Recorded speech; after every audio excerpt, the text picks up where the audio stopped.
Já curte, se inscreve, deixe o seu like e compartilhe para ajudar o canal.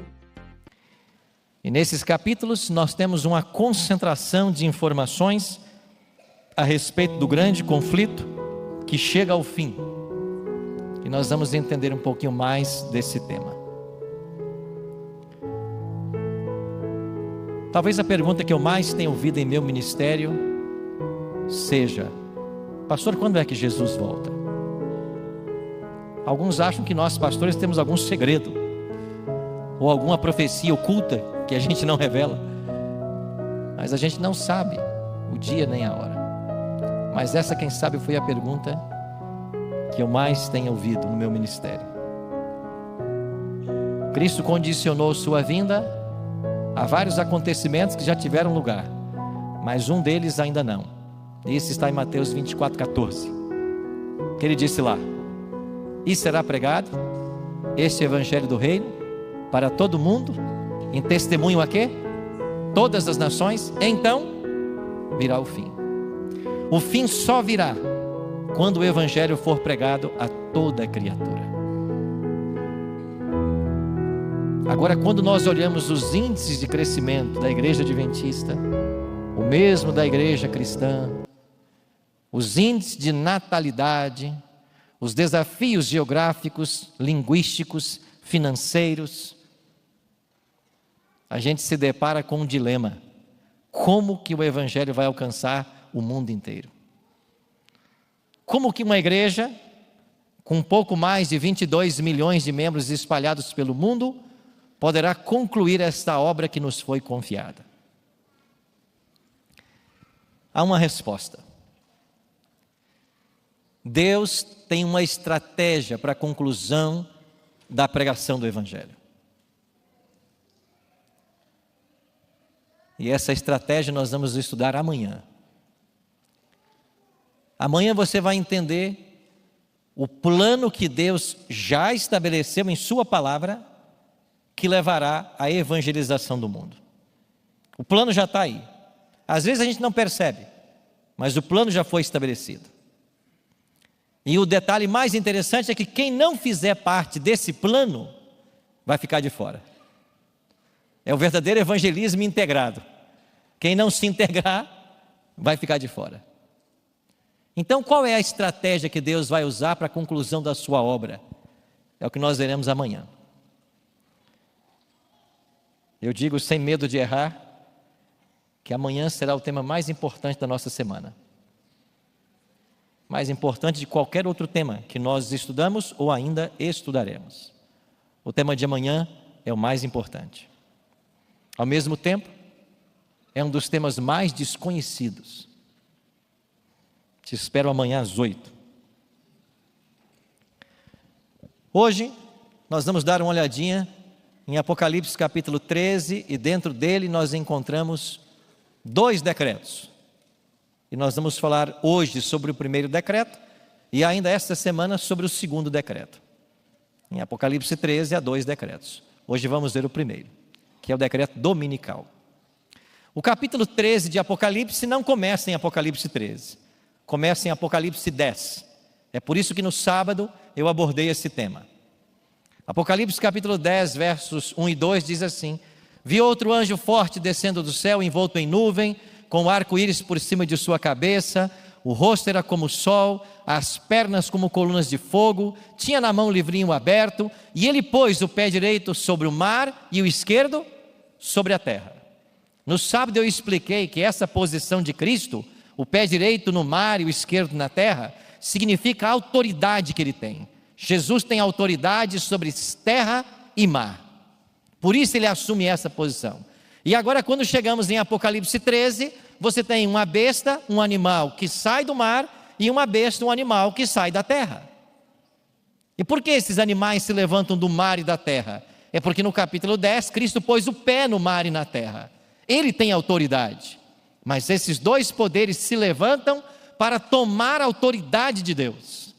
Aí eu fico me perguntando: que petulância um poder se levantar para tentar usurpar as prerrogativas divinas. É muita petulância. Bem, Mas não foi essa petulância que aquele anjo demonstrou lá no céu, quando tentou ocupar o lugar do Criador? Quando quis estabelecer o seu trono acima das estrelas dos céus? Quando quis ter o seu nome adorado? Não é petulante o diabo? Não foi petulante o diabo quando ele disse lá no deserto da tentação: se você de fato é o Cristo, me adora, e eu te entregarei os reinos desse mundo. Que petulância! Desejando ser adorado pelo próprio Deus. Esses poderes são assim. E não é novidade porque eles são assim, porque Apocalipse 13 diz que foi o dragão que deu poder para eles. É o próprio diabo que está por detrás desses poderes. Então nós vamos passar brevemente esses dois poderes. Eu vou tentar ser bem sucinto, porque o tempo, ele não para, né? Então vamos para o primeiro animal, a primeira besta. Vi emergir do mar uma besta que tinha 10 chifres, 7 cabeças, e sobre os 10 chifres 10 diademas, e sobre as cabeças nomes de blasfêmia. Quem é esse poder? A história identifica esse poder como sendo Roma pagã e Roma papal. Não são os adventistas só que ensinam isso. Muito antes de haver um único adventista sobre a face da terra, esta profecia já era descrita dessa maneira. E sabe quem é que pensava assim? Martinho Lutero.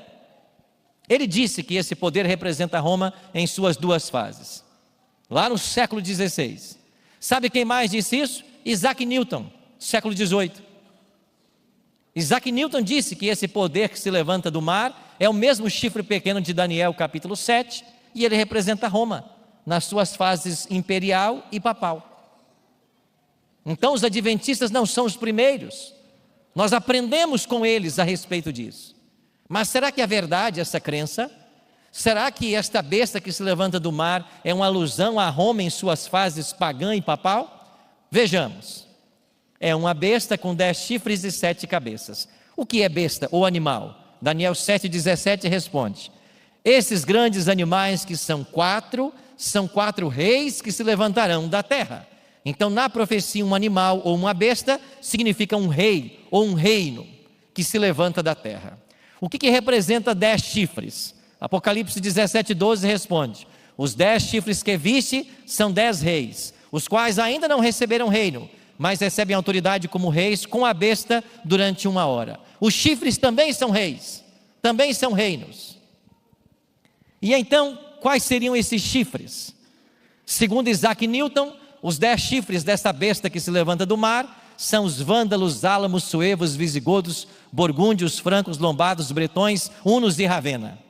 E quando você compara os estudos de Isaac Newton na sua obra, Observações sobre as profecias de Daniel e Apocalipse, publicada em 1733, você percebe que há uma pequena diferença entre os reinos que ele afirma e os reinos que os historiadores modernos atribuem. Apenas uma diferença de 3 reinos. Por que isso aqui é importante? Você deve se lembrar que Roma não perde o seu poder para nenhum outro império mundial. Babilônia perdeu o seu poder para a Medopérsia perdeu para a Grécia perdeu para Roma, mas Roma não perdeu o seu poder para um outro império. Roma foi minada em suas bases. O Império Romano foi minado pela invasão das tribos bárbaras, e eram 10 as tribos. Essas 10 tribos começaram sua invasão no ano 352 de nossa era, e no ano 476 caiu o Império Romano. Rômulo Augusto foi o último imperador romano. E quando sai de cena o Império Romano, qual é a figura política que sobrou? O bispo de Roma. Então a continuidade do Império Romano é a Igreja Romana, o bispo de Roma. Inclusive nós chamamos hoje o Papa de o Sumo Pontífice. Agora esse termo não é originariamente dele. Sumo Pontífice é um título atribuído ao imperador romano. E por que ele era chamado de Sumo Pontífice? Porque foi o imperador que construiu várias pontes ligando todas as estradas à capital romana. Daí vem o ditado: todos os caminhos levam a Roma. Porque o imperador fez assim, e ele ficou conhecido e tratado como o sumo pontífice, o máximo construtor de pontes. Agora, esse título que outrora pertenceu ao imperador de Roma, hoje pertence ao Papa. É por isso que os historiadores dizem que o papado é a continuidade do império e que o Papa, ele continuou o trabalho do imperador. E essas 7 cabeças? Apocalipse 17 diz, aqui está o sentido, quem tem sabedoria, as 7 cabeças são 7 montes sobre os quais a mulher está assentada, são também 7 reis, dos quais 5 caíram, um existe e outro ainda não chegou, e quando chegar tem que durar pouco tempo. Muitas pessoas têm interpretado essas cabeças até como 7 papas, ou seja, desde a restauração da ferida mortal, segundo eles afirmam, em 1929, teríamos 7 papas até que o anticristo se manifestasse. A igreja adventista não apoia essa interpretação, porque nós não somos futuristas, nós somos historicistas. E em momento algum na profecia, a expressão 7 cabeças, que são montes e reis, aplicam-se a pessoas individuais. Antes, aplica-se a sistemas, a reinos, a poderes. E está muito claro no texto quando João diz assim: 5 dessas cabeças caíram, um existe agora, o outro ainda não chegou. Nós temos que entender isso à luz do primeiro século, no momento em que João está escrevendo o Apocalipse. E quando João escreve o Apocalipse, já haviam caído o Egito, a Síria, a Babilônia, Medo-Pérsia e a Grécia. 5 caíram, disse João. Um existe agora, o Império Romano, Roma pagã. E foi Roma quem aprisionou João na ilha de Patmos, o imperador Dominiciano. Um ainda não chegou. Quem é que não havia chegado? O bispo de Roma, o Papa, que só chegou no 6º século. Não dá para você fugir dessa interpretação. E por que esses 7 reis ou 7 montes são esses 7 impérios? Porque eles são antagônicos a Deus. Todos esses impérios tentaram destruir o povo de Deus. O Egito escravizou o povo de Deus 400 anos. A Assíria destruiu as 10 tribos do norte. A Babilônia escravizou por 70 anos as tribos que sobraram, Judá e Benjamim. A Medo-Pérsia tentou acabar com os judeus no tempo da rainha Ester. A Grécia tentou acabar com os judeus no tempo de Antíoco Epifânio, inclusive profanando o santuário e sacrificando porcos no altar do santuário. O Império Romano tentou acabar com o cristianismo, inclusive crucificando o seu fundador. E Roma Imperial, como veremos hoje, dominaria por 12 séculos e perseguiria a Igreja de Deus. As 7 cabeças são esses 7 impérios, nada de 7 papas. A besta que vi, disse João, era semelhante a leopardo com pés de urso, boca de leão. Por que esses animais aparecem no capítulo 13? Lá em Daniel capítulo 7, esses animais se referiam a Babilônia, Medo-Pérsia, Grécia e Roma. A besta que vi era semelhante. Por que o papado se assemelha a esses impérios? Segundo alguns estudiosos, do leão Babilônia, Roma copiou seu orgulho e sua altivez. E sabe quando ela demonstra isso? Quando ela declara que fora da igreja romana não há salvação. É isso que a igreja romana ensina em seus documentos. Só existe salvação dentro da igreja romana. E quem não é católico não pode ser salvo. Os documentos dizem isso. O que é que o papado copiou da Medo-Pérsia? O culto no dia do sol. Porque os primeiros observadores do domingo na história do mundo foram os mitraítas, que viveram no período da Medo-Pérsia. Eles adoravam ao Deus Sol no primeiro dia da semana. O que Roma copiou dos gregos? Os deuses.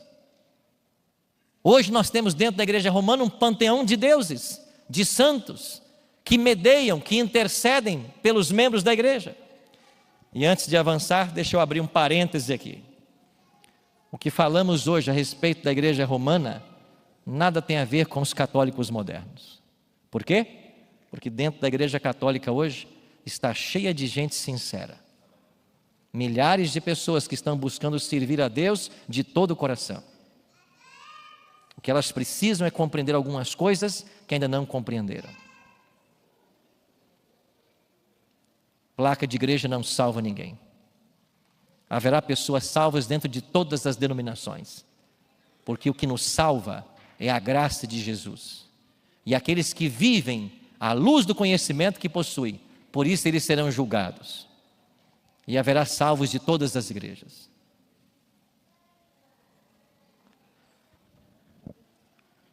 Apocalipse diz que foi dado a esse poder uma boca para proferir arrogâncias e blasfêmias, e autoridade para agir 42 meses. Que boca é essa que produz arrogância e blasfêmia? O que é blasfêmia? À luz do Novo Testamento, blasfêmia são duas coisas. Primeiro, vendo-lhes a fé, Jesus disse ao paralítico: filho, os teus pecados estão perdoados. Mas alguns dos escribas estavam assentados ali e arrazoavam em seu coração: por que fala ele desse modo? Isso é blasfêmia. Quem pode perdoar pecados senão um? E quem é que pode perdoar pecados? Quem, irmãos? Deus, só Ele pode perdoar pecados. Então, quando a igreja romana ensina a doutrina da confissão auricular, que você pode confessar seu pecado ao sacerdote, e ele tem poder para perdoar você, isso é uma blasfêmia. Porque ser humano nenhum pode perdoar pecados. Só quem perdoa pecados é Deus. No ano passado eu voltei ao Vaticano novamente. E ali no Vaticano, você entra, e também na igreja de São João de Latrão, em Roma. Você entra na igreja e ali existem vários confessionários.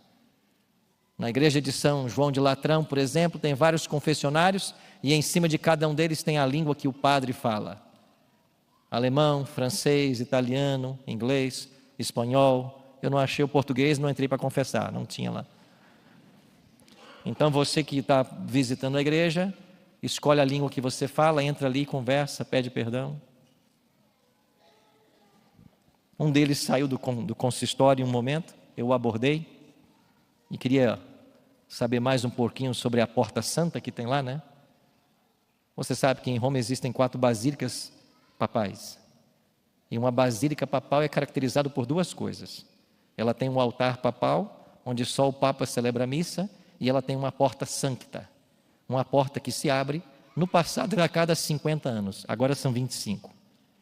E segundo a teologia da igreja, quando o Papa abre essas portas, todo aquele que passa por ela tem todos os seus pecados perdoados. Então eu queria mais explicações, e eu pedi que ele me ajudasse. E ele bondosamente foi até a porta, me mostrou.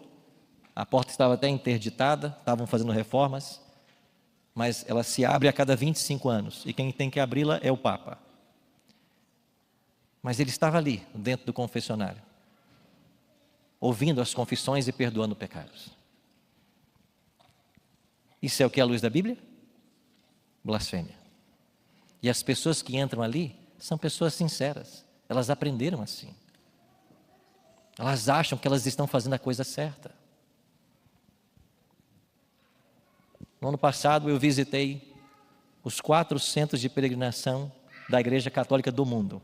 Eu fui a Aparecida, fui ao Vaticano, fui a São João de Compostela, Santiago de Compostela e fui a Fátima. Portugal, Espanha, Itália e São Paulo. Nós estamos preparando um documentário sobre Apocalipse 13. Vai ficar pronto o ano que vem. E lá em Fátima, você tem uma avenida que dá para a Capela de Fátima, e ali você tem um circuito de granito escuro, e ali as pessoas de joelhos, elas vão uma longa distância até a Basílica, onde está a imagem de Fátima. E enquanto eu estava ali, eu presenciei algumas cenas interessantes, impressionantes. Uma delas, uma garotinha, devia ter mais ou menos, não sei se uns 10, 12 anos de idade. E ela fazia o circuito de joelhos, debaixo de um sol escaldante, um calor enorme. E a mãe dela acompanhava enquanto ela ia de joelhos, a mãe ia do lado, motivando a filha. E eu fiquei olhando a cena. E de tempos em tempos a garotinha reclamava. Aí a mãe levantava a garotinha, limpava o sangue com um pano, e ela se ajoelhava de novo e continuava a sua caminhada.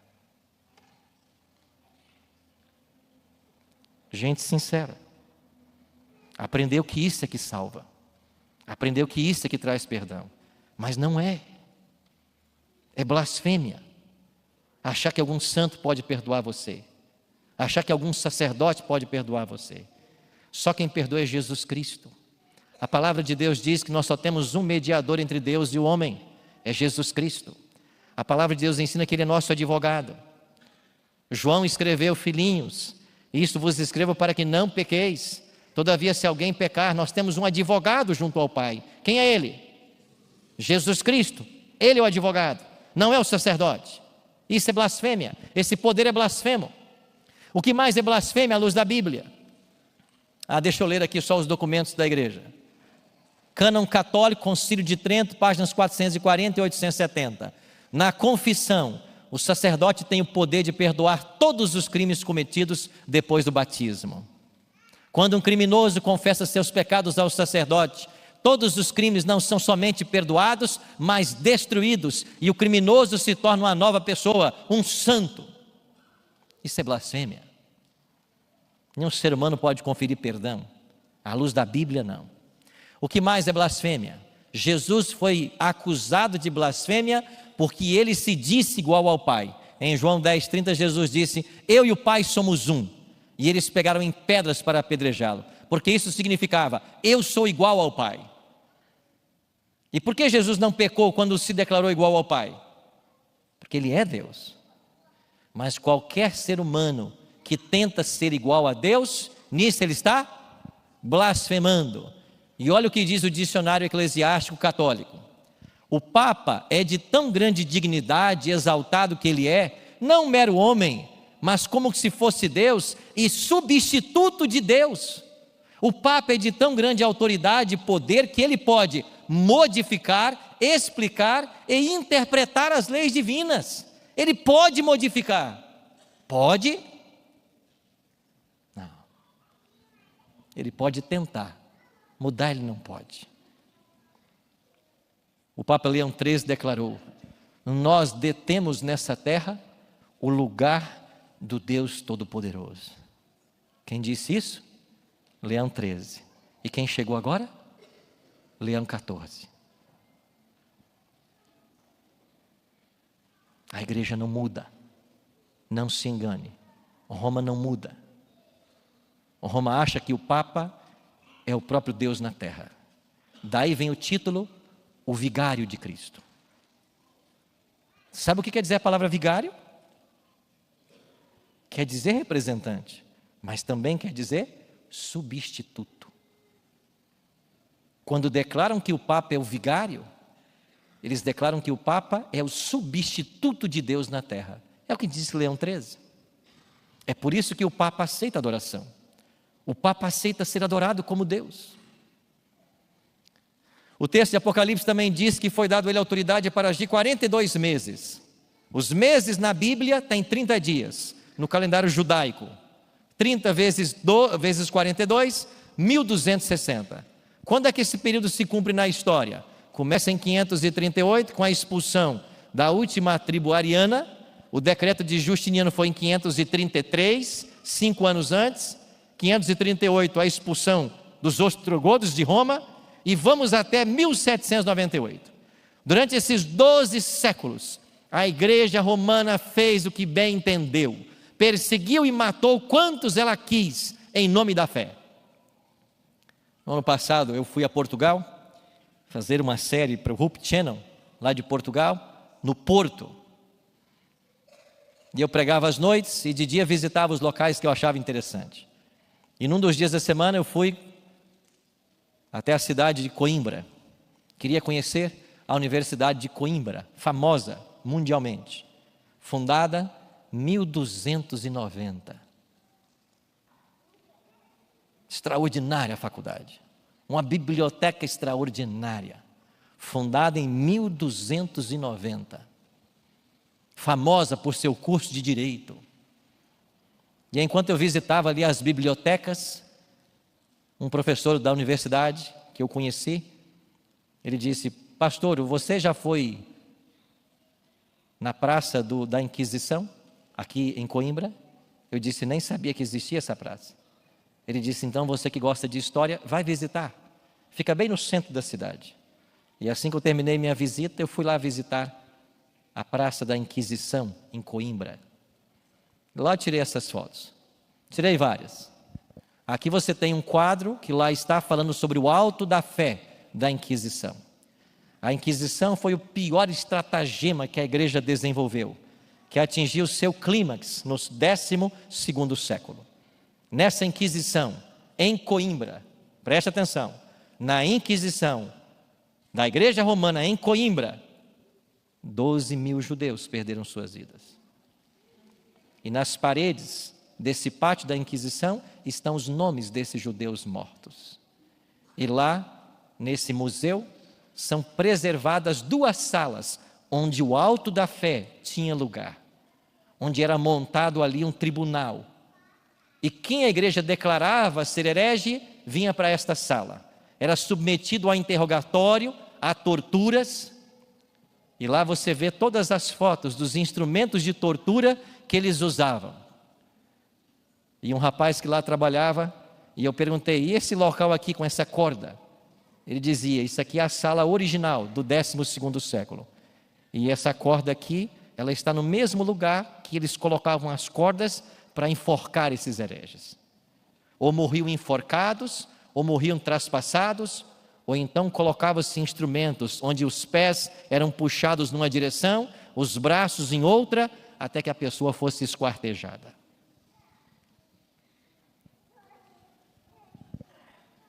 Existe um historiador chamado Jesse Lehman. Ele escreveu um livro chamado O Livro dos Mártires. Jesse Lehman afirma em seu livro que nesses 12 séculos de perseguições papais, a igreja ceifou a vida de mais de 150 milhões de cristãos. 150 milhões? Isso é quase a população de um Brasil. 12 séculos. Autoridade para agir, e perseguiu como bem quis. Eu tive a chance de visitar, mais uma vez também, a casa dos valdenses.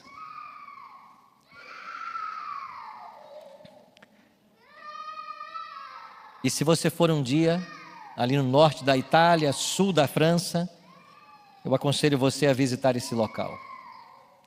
A escola era chamada Dei Barba. Aí se preparavam os pastores valdenses. Eles passavam aí 4 invernos. E nos invernos, eles estudavam natureza e Bíblia. Até que eram preparados para serem pastores. E daí dessas escolas, eles saíam para as grandes universidades do mundo para evangelizar. Aí perto dessa escola de pastores valdenses, você tem ali uma caverna chamada Tunda de Latana. E ali você percebe a abertura, aquele orifício lá é por onde você tem que entrar. É um espaço muito apertado, você tem que entrar quase que rastejando. Mas depois que você passa por essa abertura, lá dentro você tem um salão que cabe pelo menos 150 pessoas. E era dentro desse salão que os valdenses adoravam a Deus, escondidos do império. Até que eles descobriram. E quando descobriram, eles foram lá num dia de culto dos valdenses, e vários valdenses guardavam o sábado. Eles taparam essa entrada e por um orifício superior, eles jogaram tochas e mataram queimadas, asfixiadas, todas as pessoas que ali estavam adorando a Deus. Ali permanece como um santuário de tantas pessoas que perderam suas vidas. Eu fui ano passado também na Alemanha e visitei mais uma vez Constança, uma cidade muito linda. E lá em Constança, você tem uma praça onde hoje existe uma grande pedra, e esta pedra assinala o exato local onde foram queimados vivos John Hus e Jerônimo de Praga. Queimados vivos, porque não se submeteram aos ensinos papais, mas ficaram com a Bíblia. 1414, John Hus foi queimado. Ou 14 ou 18. O concílio durou 4 anos, ele foi queimado durante o concílio. Mas as perseguições findariam, porque o Apocalipse diz assim: vi uma de suas cabeças como golpeada de morte, mas a ferida mortal foi curada, e toda a terra se maravilhou seguindo a besta. Quando é que essa ferida de morte foi dada? Quando foi preso o Papa por ordem de Napoleão Bonaparte, em 15 de fevereiro de 1798.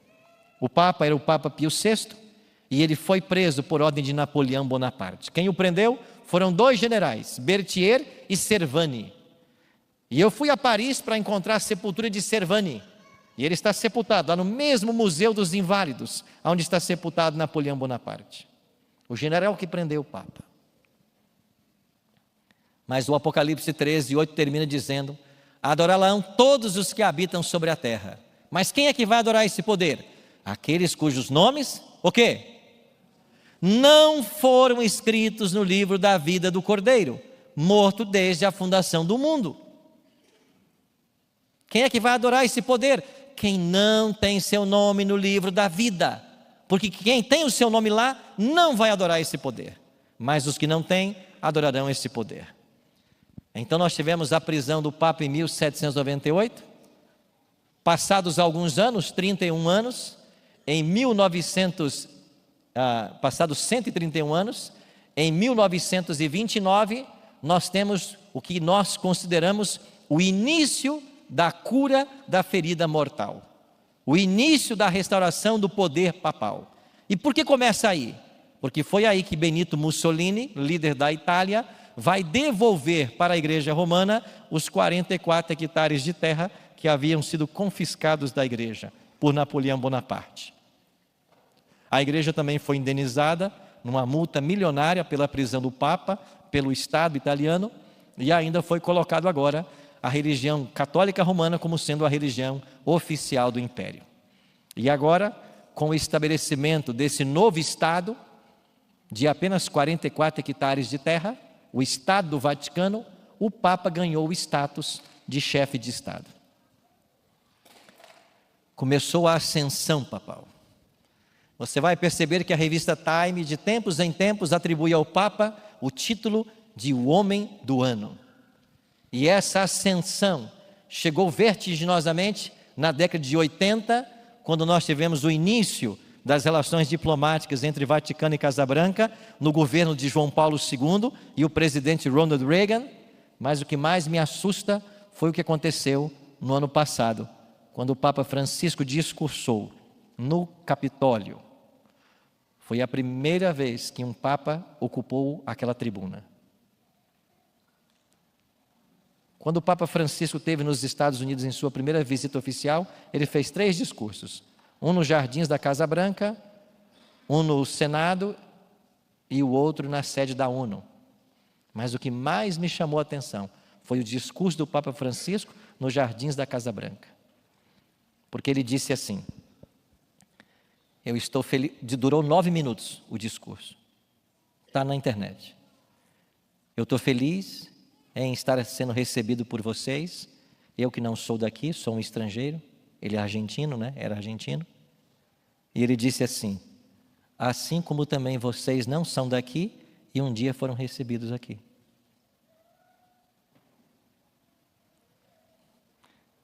Quando o Papa falou isso, eu me perguntei na hora: será que os americanos entenderam o que ele disse? Vocês também foram bem recebidos aqui, mas vocês não são daqui. E não eram mesmo. Eles eram da onde? Eram da Europa. Mas eles foram parar ali, fugindo das perseguições papais. Vocês não são daqui. E por que vocês não são? Porque nós perseguimos vocês lá na Europa e vocês vieram parar aqui. Será que eles não viram isso?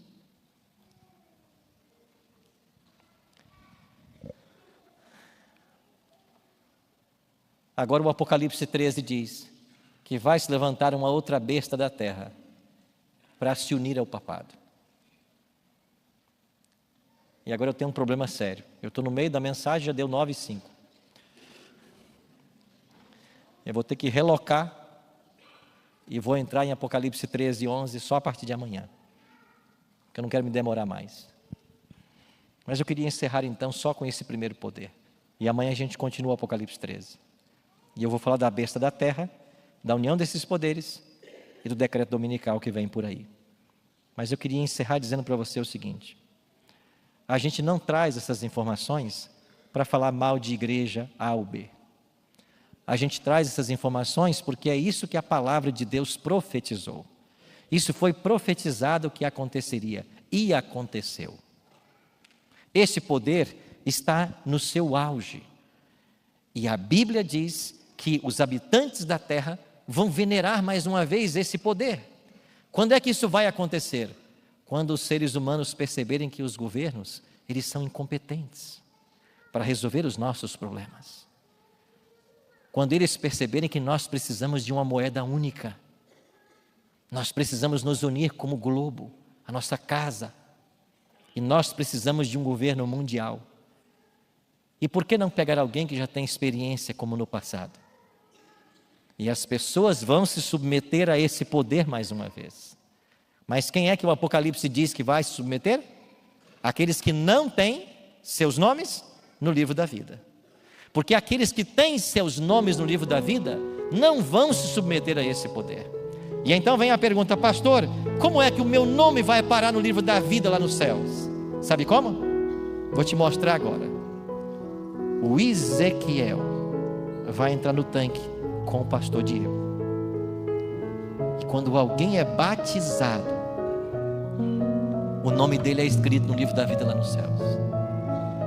E aí a profecia diz que esses que têm seus nomes nos livros da vida, eles não vão adorar esse poder.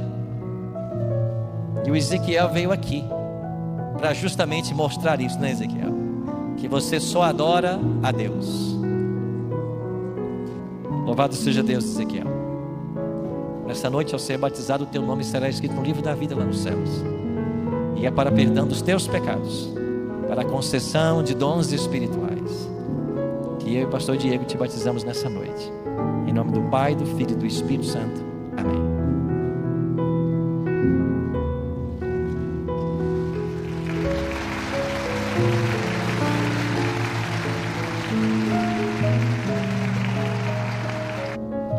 Quando nascemos da água e do Espírito, o nosso nome é colocado no livro da vida lá nos céus.